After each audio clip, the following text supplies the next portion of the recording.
Hello दोस्तों, आप सभी का स्वागत है बेरोजगार से सरकारी चैनल में। इस चैनल में हम सभी students railway group D exam 2025 की प्रिपरेशन कर रहे हैं और हर दिन इसमें टास्क भी आपको दिए जा रहे हैं। आज डे 3 भी है अपना, जिसमें टास्क आपको दिए जाएंगे, तो वीडियो लास्ट तक ज़रूर देखना।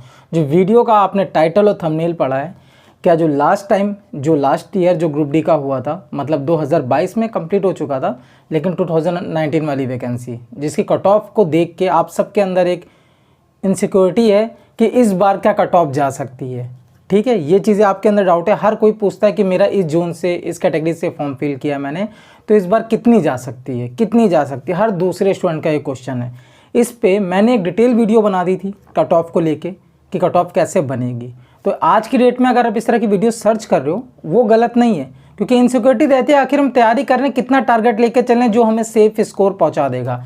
उस सेफ स्कोर भी मैंने आपको क्लियर बता दिया है कि 75 प्लस स्कोर जो अपना हम लोग को टारगेट करना है, ये अपना रॉ मार्क्स होगा 75 प्लस, और एक महीने से ज़्यादा ग्रुप डी चलेगा तो उसमें नॉमिनेशन मार्क्स ज़रूर ऐड होने हैं। तो ये कुल मिलाकर आपका स्कोर 80 प्लस चलेगा। अब इस 100 में से 100 या 100 में से 110 कट ऑफ तो नहीं जाएगी। ये एसएससी नहीं है, रेलवे है, ठीक, और ये ग्रुप डी एग्ज़ाम है लेवल 1 का। ये चीज़ें क्लियर है आपको, ये मैंने बता दिया, कट ऑफ बता दिया था किस तरह से डिटेल में बनेगी। यहाँ पे एक बात और ऐड करना चाहूँगा। आज की डेट में अगर फिर भी आपको कुछ यूट्यूब के द्वारा, जो चैनल्स हैं यूट्यूबर्स के द्वारा, या फिर कोई प्लेटफॉर्म के द्वारा आपको बताया जा रहा है कि इतनी कट ऑफ जाएगी, उतनी कट ऑफ जाएगी, तो मैं ये वीडियो में क्लियर बोल दे रहा हूँ कि वो आपको बेवकूफ़ बना रहे हैं। क्योंकि कट ऑफ किन चीज़ों के बेसिस पे बनती है वो मैंने आपको क्लियर पहले ही कर दिया था। कट ऑफ जो नंबर ऑफ़ स्टूडेंट्स एग्ज़ाम में अटेंडेंस जिनकी होगी उन पे, पेपर का जो लेवल होता है, शिफ्ट जो होती हैं उन पे, आपकी वैकेंसीज़ वहाँ उस जोन में कितनी है कैटेगरी वाइज, उस पे सारे फैक्टर्स का डाटा अभी अवेलेबल नहीं है। तो आप कैसे कट ऑफ बता सकते हो? एक प्रेडिक्शन दे रहे हो तो ये बोलो कि हाँ बस अंदाज़ा मान लगा रहे हैं, अनुमान लगा रहे हैं। अब यहाँ पे बहुत से स्टूडेंट्स का जो मेन सवाल है कि इस बार कितना जा सकता है। आपने सेफ स्कोर बता दिया, हम मानते हैं, हम उसको टारगेट कर रहे हो, बिल्कुल सही सेफ स्कोर बताया कि 75 प्लस ही लेके चलना है, ये सेफ स्कोर है, ताकि जितना बड़ा टारगेट लेके चलेंगे, गिरेंगे तो 75 के आसपास आएंगे, ठीक। और जिसमें नॉमिनेशन मार्क्स मिनिमम 5-6 अगर लगे तो वो 80 प्लस लग जाएगा। अब ये हर कैटेगरी, हर जोन में तो सेफ आपको एक नौकरी दिला देगा। टॉपर आपको नहीं बनना है, टॉपर तो नहीं बनना है कि ऑल इंडिया रैंक 1 लानी है, 2 लानी, 3 लानी, वैसा तो लानी है। सिर्फ नौकरी चाहिए, एक सीट चाहिए, और आपको सेफ पूरी तरीके से कर दे स्कोर, उसके हिसाब से बता दिया। अब यहाँ पे ये चीज़ क्लियर करना चाहूँगा, जो लोग लास्ट ईयर की कट ऑफ 2022 की कट ऑफ को टारगेट करके चल रहे हैं कि उस कट ऑफ से आगे इतनी कट ऑफ गई थी, उसमें नहीं हुआ था, इतना मार्क्स फाइनल सिलेक्शन के लिए गया था, जॉइनिंग लेटर के लिए या फिर डीवी मेडिकल के लिए जो कट ऑफ लगी थी, उस कट ऑफ से आखिर कितना ज़्यादा लेके चले। तो पहली बात तो वो रॉ मार्क्स वाली नहीं थी, नॉर्मलाइज मार्क्स थी। उसमें बहुत से स्टूडेंट्स के 10 मार्क्स बढ़े थे, 15 मार्क्स बढ़े थे, 20 भी बढ़े थे, 25 भी बढ़ गए थे कुछ स्टूडेंट्स के। तो वो आपका नॉर्मलाइज मार्क्स था, वो आपका रॉ मार्क्स नहीं था। तो उससे डायरेक्ट कंपेयर करना, आप अपने रॉ मार्क्स को टारगेट कर रहे हो उस नॉर्मलाइज मार्क्स से, तो वो कहीं हद तक जायज़ नहीं है। दूसरी बात, उस टाइम का कंपटीशन ज़्यादा और आज के कंपटीशन जो ज़्यादा, जो आप अगर देखा जाएगा तो उससे काफ़ी ज़्यादा आज का कंपटीशन। और ये एग्ज़ाम की जो टाइम ड्यूरेशन है, उस एग्ज़ाम को हुए जो लास्ट ईयर हुआ अपना ग्रुप डी का, जो आज का होगा अभी आने वाले कल में, तो इसमें बहुत बड़ा गैप लग गया है। 2022 कंप्लीट, 23, 24 और 25 के लास्ट तक जा रहा है। 2-3 साल में कंपटीशन, यहाँ हर साल 10th 12th वाले आ रहे हैं, ग्रेजुएशन वाले आ रहे हैं, तो ITI वाले आ रहे हैं, तो कंपटीशन, नए नए बिगनर्स भी बहुत ज़्यादा, और जो पुराने सीनियर्स हैं वो और ज़्यादा तैयार हो जा रहे हैं, क्योंकि उनका फाइनल रिजल्ट किसी ना किसी वजह से अगर रुका है तो वो और ज़्यादा, मतलब एक घायल सेल की तैयारी करके इस बार तो भाई छोड़ना ही नहीं है। उनके पास एक्सपीरियंस है एग्ज़ाम में बैठने का, तैयारी करने का, एग्ज़ाम देने का, तो वो तो कितना सॉलिड है। तो कंपटीशन हर साल बढ़ रहा है, ये चीज़ क्लियर है। दूसरी बात ये बोलना चाहूँगा, अगर आप उस कट ऑफ से अगर इस बार का आइडिया लेके चलोगे, वो भी नहीं क्लियर बन पाएगा। इसका रीज़न ये है क्योंकि वो जो कट ऑफ थी उस बार नंबर ऑफ़ वैकेंसीज़ ज़्यादा थी, 1 लाख प्लस वैकेंसीज़ थी। इस बार कितनी है? 30,000। मतलब आप देख रहे हो 50% भी कम नहीं, उससे भी ज़्यादा कम हो गई, ये चीज़ है। तो इस बार कट ऑफ तो आप ये मान के चल सकते हो कि हाई लगनी है अगली बार के हिसाब से देखा जाए, ठीक। और तीसरी चीज़, अगर आप सोचोगे उस बार की जो कट ऑफ थी, नंबर ऑफ परसेंटेज भी आइडिया लगा था कि कितने स्टूडेंट्स अटेंडेंस का कितने अपेयर हुए थे, सीट्स का भी पता था, कितने फॉर्म फिल किया था, वैकेंसीज़ का भी आइडिया था। वो जो कट ऑफ गई, तो इस बार भी अनुमान हम लगा सकते हैं कि अपनी इतनी जाएगी, नहीं। उस एग्ज़ाम को कंप्लीट होने में लगभग 3.5 साल लग गए थे, 3-3.5 साल प्लस ज़्यादा लग गए थे। 2019 के फेब या मार्च के टाइम पे वो उसकी नोटिफिकेशन रिलीज़ हुई थी फॉर्म वगैरह की। 19 चला गया था, 20 चला गया था, 21 चला गया था, 22 में हुआ है वो एग्ज़ाम। तो जितने क्वालिटी स्टूडेंट थे जो तैयारी अपनी एक लेवल पे कर चुके थे, तो वो सिर्फ इसी का इंतज़ार नहीं कर रहे थे। ठीक, स्टूडेंट को ग्रुप डी में बिल्कुल जाना ही सपना किसी का नहीं होता है कि ट्रैक मेंटेनर बनना है, किसी का नहीं सपना होता है। इंसान को रोज़गार चाहिए, गवर्नमेंट जॉब चाहिए, अपनी एक जॉब सिक्योरिटी जो यहाँ से मिल जाती है रेलवे जैसे इतने बड़े डिपार्टमेंट से, जो सेंट्रल लेवल का डिपार्टमेंट है। तो इसलिए लोग रेलवे को अपना वो कहते हैं कि रेलवे जैसे डिपार्टमेंट से और चीज़ों के लिए एक पोस्ट, ग्रुप डी लेवल की पोस्ट किसी का सपना नहीं होती है। ठीक, ये एक मजबूरी होती है एक बेरोजगार स्टूडेंट को अपनी लाइफ सिक्योर करने के लिए, एक एंट्री हो जाती है डिपार्टमेंट में। ठीक, तो जितना स्टूडेंट तैयारी करने वाला था उस टाइम, जितना अच्छा लेवल का था, 3-3.5 साल में उसने एसएससी जैसे एग्जाम्स क्रैक किए, स्टेट लेवल जैसे एग्जाम्स क्रैक किए, जिनका ग्रेड पे सिमिलर था बिल्कुल ग्रुप डी लेवल पे, उसमें भी सिलेक्शन लेके निकल गए थे। तब भी इतना कंपटीशन निकलने के बाद तब जाके उनका जो फाइनल जो कुछ बच्चे बचे थे जिन्होंने सिलेक्शन लिया उस पर कट ऑफ बनी थी। ठीक, अगर आपको रियल कंपटीशन देखना है कि रियल कंपटीशन क्या है आज की डेट में रेलवे में, जो स्टूडेंट फॉर्म फिल कर रहे हैं, आप टेक्नीशियन उठा लीजिए। ठीक, आप टेक्नीशियन उठा लीजिए, अभी एनटीपीसी का होगा, फाइनल रिजल्ट आएगा, आपको पता चल जाएगा क्या लेवल पे कंपटीशन है। अभी अंडर ग्रेजुएट का होगा, उसमें आपको फाइनल लेवल का कंपटीशन मालूम चलेगा, CB2 वगैरह जो फाइनल कट ऑफ आएगी। तब आपको क्या भाई, अब वो दिन चले गए जब एवरेज पढ़ाई करके सिलेक्शन लिया जा सकता था। ये मैं हर उस स्टूडेंट से कहना चाह रहा हूँ जो सोच रहे हैं कि लास्ट टाइम अगर 60 कट ऑफ गई थी, मेरे 56 मार्क्स या 55 मार्क्स आए थे, मेरा नहीं हो पाया था, इस बार क्या मैं 61 या 62 को टारगेट करके चलूँ, शायद मेरा हो जाएगा। भाई रिस्क लेना ही नहीं है, नो इफ नो बट, कोई रिस्क नहीं। इस बार आप इतना बड़ा टारगेट लेके चलो कि अगर उससे नीचे भी गिरो, उसको अचीव भी ना कर पाओ अपना पूरा बेस्ट देने के बाद भी, तो भी आपका जो लास्ट ईयर कट ऑफ था उससे अगर ऊपर भी जाएगी तब भी आप सेफ रहोगे, नीचे जाएगी तो भी आप सेफ रहोगे। ये चीज़ क्लियर मैं आपको बता दे रहा हूँ, इसलिए मैंने 75 प्लस रॉ मार्क्स का बताया था, इसमें प्लस भी लगा है। 75 तो अपने को हिट करना ही करना है, और प्लस में 5 मार्क्स 76, 77, 78, 79, 80 इसकी रेंज में आपको अपना लाना है। प्रीवियस ईयर में तो इतना आपको करना ही करना पड़ेगा। ठीक, और जो आप जब इतना करोगे, 1 करोड़ प्लस लोगों ने फॉर्म फिल किया है। ठीक, इसमें नंबर ऑफ स्टूडेंट्स 60%, 70% अटेंडेंस जाएगी, 80% जाएगी, जितनी भी जाएगी, 90 100 तो नहीं जाने वाली मेरे को लग नहीं रहा। ठीक, और ना जाती है रेलवे की 100% अटेंडेंस कभी फॉर्म की। तो इससे रेलवे का ये मतलब नहीं कि एग्ज़ाम जल्दी हो जाएगा, जो ख़त्म कंप्लीट जल्दी हो जाएगा, कंप्लीट कि 10 दिन में ख़त्म कर दिया, 15 दिन में ख़त्म कर दिया, इतने स्टूडेंट्स फॉर्म नहीं आ रहे हैं। सीटिंग अरेंजमेंट रेलवे सबकी सीटिंग की जो अरेंजमेंट होता है वो प्रॉपर करेगा, जितने लोगों ने फॉर्म फिल किया सबका हर लैब्स में होगा, वो देने नहीं जा रहे हैं, वो उनकी वो मैटर करता है, लेकिन सबका स्लॉट तो बनेगा ही, सारे सेंटर में सब स्टूडेंट्स का हर तरीके से सीटिंग अरेंजमेंट प्रॉपर होता है। ठीक, तो वो चीज़ें अलग रहेंगी। यहाँ पे जो मैं आपको क्लियर करना चाह रहा था, सिंपल बात, ये सब एक डाटा मैं आपको देखिए धीरे धीरे बताते चले आ रहा हूँ।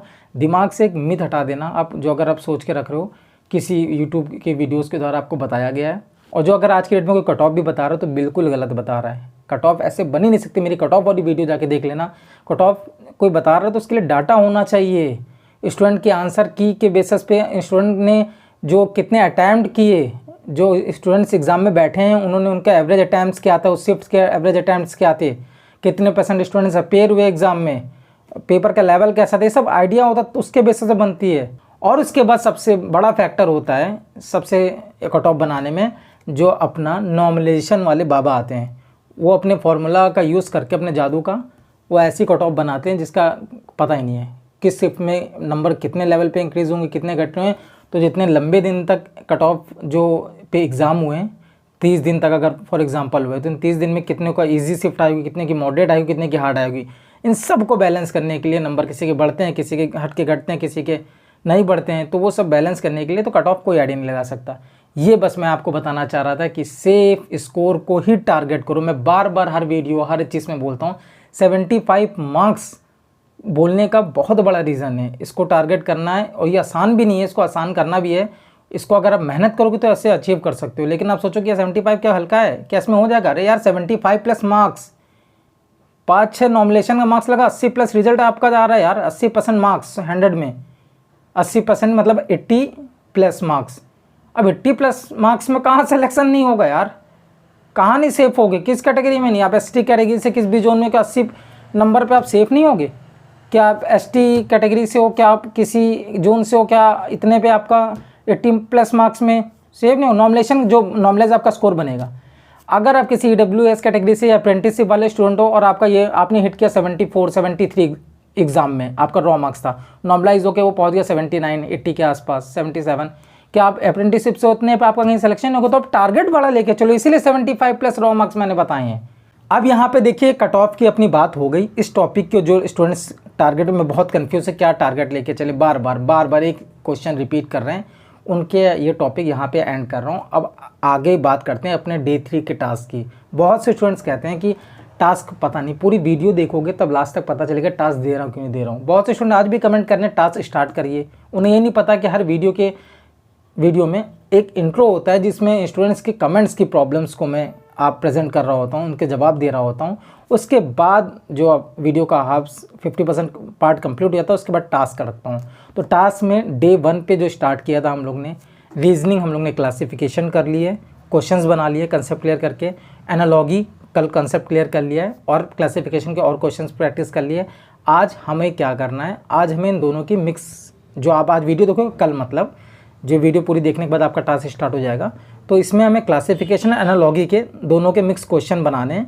आप प्रीवियस ईयर पे ही बनाना ज़्यादा बेस्ट रहेगा। रेलवे के एग्जाम की प्रिपरेशन करो, रेलवे पे क्वेश्चंस अच्छे से बनाना। ग्रुप डी को उठा सकते हो 18 19, या NTPC LP या उसके बाद टेक्नीशियन किसी भी एग्जाम के। आप एग्जाम वाइज कंप्लीट करते चलो धीरे धीरे, एक पहले एग्जाम पकड़ दो, बहुत क्वेश्चन मिल जाएगा। 18 अगर आपने पकड़ दिए तो 18 के क्लासिफिकेशन एनालॉगी के बहुत से क्वेश्चन मिल जाएंगे, धीरे धीरे खत्म करते हो चलना। फिर वो खत्म हो जाए 18 के तो 19 के स्टार्ट कर देना है, 19 के खत्म हो जाए पूरे एनालॉगी क्लासिफिकेशन के, तो वो ये डेली 10-20 क्वेश्चन बना लो, ये आपका 15-20 मिनट का टाइम रहता है, ठीक है। अगर ऑफलाइन मोड में करोगे तो बहुत जल्दी हो जाएगा। तो आज हमें मिक्स दोनों टॉपिक्स को मिक्स क्वेश्चन में प्रैक्टिस कर लेंगे, 10-10 कर लेंगे, हो गई अपनी मिक्स। रीजनिंग का जितना ही है। मैथ्स में परसेंटेज डे 1 पे हम लोग ने क्या किया था, कंसेप्ट क्लियर किया था, फॉर्मूला वगैरह क्लियर किए थे, फॉर्मूला वगैरह। सेकंड डे पे हमने क्या किया था, सेकंड डे पे हमने जो टाइप 1, टाइप 2, टाइप 3 के क्वेश्चंस, अगर जिसने टाइप 1 बना लिया था वो टाइप 2 बनाया था, जिसने टाइप 2 बना लिया था उसने टाइप 3 बना लिया था, जिसने इन सब चीज़ों ने आता था तो उसने इन तीनों की प्रैक्टिस कर ली थी। आज आपको क्या करना है, अपने लास्ट ईयर एग्ज़ाम के मतलब 2019 के, 2018 से स्टार्ट कर सकते हो 19 के, मैथ्स के अच्छे क्वेश्चन बना लो। मैथ्स में कौन से चैप्टर के, परसेंटेज के, जो एग्ज़ाम में आए हुए हैं। तो आपको क्वेश्चन लैंग्वेज जो है एग्जामिनर ने क्वेश्चन दिए थे जो आपके एग्जाम में आए थे, जिनको सॉल्व करके स्टूडेंट नौकरी पाया, उन पे आपकी प्रैक्टिस होती रहेगी, फैमिलियर होगी उन क्वेश्चन से, उनकी लैंग्वेज से, वही रिपीट होने हैं, वही कंसेप्ट क्लियर होगा। तो वैसे 18 कंप्लीट कर लेना, 19 कर लेना, तो ये आपको ऐसे इस चीज़ का भी क्लियर करना। आज क्वेश्चन परसेंटेज के बनाने हैं देखो, क्योंकि हम लोग टॉपिक पे काम कर दिया ना, कंसेप्ट काम कर लेंगे तो फिर प्रैक्टिस पे आ जाएंगे। और प्रैक्टिस सिर्फ ऐसे ही नहीं करनी, क्वेश्चन बनाने वक्त क्या ध्यान देना है, एक्यूरेसी अच्छी हो, स्पीड अच्छी बने। भले क्वेश्चन अभी टाइम ज़्यादा ले, अभी धीरे धीरे टाइम ले रहा है, अभी जल्दी उड़ाने की कोशिश मत करना। जिनका जो मतलब 0 लेवल से स्टार्ट कर रहे हैं, क्योंकि यहाँ पे मैं वो टास्क दे रहा हूँ जो बंदा 0 से स्टार्ट कर रहा है, जो स्टूडेंट जो अपनी तैयारी कर चुका लेकिन एवरेज पे अभी, जो अभी 60-65 पहुँच चुका, वो सब कर सकें, ठीक। तो यहाँ पे भी चीज़ें क्लियर हो गई। अब बात करते हैं साइंस की। साइंस हम लोग ने मिरर ऑप्टिक्स लिया था, अपने हम लोग ने रिफ्रैक्शन भी क्लियर कर लिया, refraction of light, reflection of light. आज हमारा है ह्यूमन आई, ये चीज़ क्लियर कर लेंगे। और जो 2 हम लोग ने कर लिए हैं उनका रिवीजन ज़रूर करेंगे, नोट्स का रिवीजन वो ज़रूर करना है। उसके बाद हमें आज ह्यूमन आई भी कवर करना है। तो अगर आज वाला टास्क हम कंप्लीट कर लेंगे तो साइंस का हमारा पूरी तरीके से जो इंपॉर्टेंट टॉपिक्स है, जिसमें 3 चैप्टर आते थे, reflection of light, refraction of light और उसके साथ साथ ह्यूमन आई, कंप्लीट हो जाएगा। मिरर और ऑप्टिक्स, जिसका वेटेज एग्जाम में हमेशा आपको देखने को मिलेगा, इस बार भी 3 से 4 क्वेश्चन देखने को अगर आपको मिलेंगे पूरी तरीके से, तो वो आपके पूरी तरीके से फंसने एग्जाम में। मॉक की तो बात ही अलग छोड़ दो, प्रीवियस ईयर की बात छोड़ दो, उसमें बना के सिलेक्शन नहीं होने वाला, उसमें क्वेश्चन फंसेंगे तब भी आपको इस टॉपिक से क्वेश्चन देखने को मिलेंगे। आपको मालूम चलेगा ये आपने टॉपिक काम किया, आपके मॉक्स में भी फंस रहे हैं क्वेश्चन, लेकिन रियल एग्जाम में ये जो मैं टॉपिक्स बता रहा हूँ, प्रीवियस ईयर के डाटा को मैंने एनालाइज किया है, उसके साथ साथ जो अभी लेटेस्ट एग्जाम हो जिसमें ट्रेंडिंग टॉपिक थे उनको, उनके बेसिस पे डाटा आपको दे रहा हूँ। और जो हमारा एक्सपेक्टेड क्वेश्चन फंसने के चांस हैं वो टॉपिक्स दे रहा हूँ। तो जो भी टॉपिक्स इसमें बताता हूँ उस पर जरूर काम करना, नोट कर लेना, इंपॉर्टेंट, मोस्ट इंपॉर्टेंट, क्योंकि इससे क्वेश्चन डायरेक्ट एग्जाम में लड़ेगा, डायरेक्ट। क्योंकि मैंने ट्रेंडिंग देखा है ना, ट्रेंडिंग हर जो अभी लेटेस्ट एग्जाम्स में सब में वो क्वेश्चन गिर रहे हैं उस टॉपिक से, या पूरी संभावना थी या एक गिर चुका है, 2-3 क्वेश्चन गिरे हैं, ठीक है, शिफ्ट वाइज हर शिफ्ट में। तो ऐसा था, तो इस टॉपिक से नोट कर लेना। तो ये हमारा आज का टास्क है, इन्हें क्लियर करो। जीए जितने भी स्टूडेंट्स कह रहे हैं, मैं फिर कह रहा हूँ, हम जितने भी स्टूडेंट्स साथ में तैयारी कर रहे हैं, जो अभी नहीं जुड़े हैं, जो अभी धीरे धीरे जुड़ रहे हैं, वो अचानक से जीए पे ज़्यादा फोर्स कर रहे हैं। जीए हम लोग 30 डेज़ के अंदर कवर कर सकते हैं। जीए का डेली रिवीजन हम अगर करेंगे तो हमारा बहुत हेक्टिक शेड्यूल हो जाएगा। तो हम करंट ऐसे उठाएंगे जिसका डाटा को हमें ज़्यादा बार रिवाइज ना करना पड़े। एग्जाम से 30 दिन पहले अगर हम करंट के मेन टॉपिक उठा लेंगे ना, 30 दिन में बहुत आराम से हो जाएगा। और वो एग्जाम देने जाएंगे तो हमें बिना रिवीजन के भी चीज़ें याद रहेंगी। आज से हम अगर करंट पढ़ने लगे तो हमें एग्जाम तक डेली वो जो पढ़ा हुआ है उसे रिवीजन करना, वरना सब बेकार हो जाएगा हमारा। इसलिए जीए का अभी हम 26 जुलाई को जैसे ही रिजल्ट आता है, पता चल रहा है कितने दिन ही बचे हैं, वहाँ से हमें आइडिया हो जाएगा अब एग्ज़ाम बिल्कुल किस मंथ में होने वाला है, किस वीक में लगने वाला है। उस हिसाब से हम लोग अपनी स्पीड भी बढ़ाएंगे और तेज़। अभी धीमे सिर्फ चल रहे हैं 26 जुलाई तक के लिए। अभी कुछ टॉपिक्स को इग्नोर कर रहे हैं जानबूझ के, क्योंकि अभी हम लोग को स्टार्ट कर रहे हैं, बेस अपना बिल्ड कर रहे हैं, डेली पढ़ने की आदत बना रहे हैं, डेली पढ़ना जो जीरो से हैं स्टूडेंट्स। और जो ये इसलिए मैं चीज़ें क्लियर कर रहा हूँ, आप करंट और स्टैटिक के पीछे ज़्यादा फोर्स मत करो, सब एक साथ लेके चलोगे, सब रहता फैल जाएगा। आपका मैथ्स कवर है, आपकी रीजनिंग कवर है, आपकी साइंस कवर है, आप स्टैटिक जीके और करंट के लिए करो। लेकिन कुछ स्टूडेंट्स का वो भी नहीं है जीरो से। तो मैं सारे स्टूडेंट के हिसाब से बता रहा हूँ। अगर आपके लिए होता मैं डायरेक्ट करंट देता रहता। खाली 26 जुलाई तक करना है ना, वेट कर लो बस 26 जुलाई तक। उसके बाद मैं स्टैटिक और करंट आप देखना सिर्फ 20 से 30 दिन में पूरी खत्म करवा दूंगा। और उसके बाद आप जब लेटेस्ट एग्जाम के जो भी एग्जाम हुए हैं, एनटीपीसी, एएलपी या फिर टेक्नीशियन, उनका जब मॉक्स लगाओगे उसमें आपको डायरेक्ट जो टॉपिक्स करवा रहा हूँ उससे क्वेश्चन डायरेक्ट दिख रहे होंगे। 18-19 का टॉपिक तो पुराना हो चुका होगा, लेकिन अब जब देने जाओगे एग्जाम उसमें डायरेक्ट क्वेश्चन लड़ेगा।